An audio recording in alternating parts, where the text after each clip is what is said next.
بتمدنا. عارف انا بدعي لها بالرحمه لحد الان رغم ان القسوه دي. كان في طالب بقى اسمه طلبه ماهر. انت فاكره بالاسم؟ بالاسم ده بص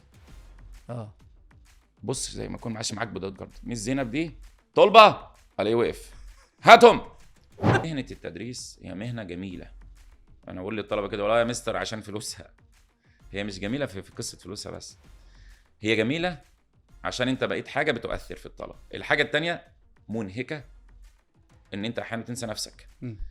يعني انا وانا قبل ما اخطب وما اتجوز كنت احيانا اخرج بدون فطار، حصه ورا حصه ناسي نفسك مش عشان ورا حاجة. حصه يعني في البيوت. وبعدين تكتشف انك جعان. ما اكلتش انك ما اكلتش يا عارف جماعه. انا ما كناش لسه بقى عملنا دهان زيت ولا بتاع، واحنا لسه ما عملناش دهان زيت تقريبا لسه.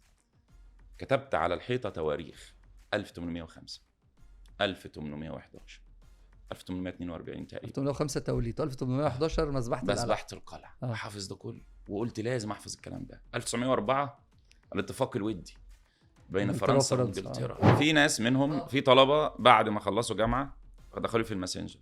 عارف والله الرسالة دي جات لي، قلت له عارف ايه؟ قال لي انا كنت متضايق من كلامك اثناء الحصص.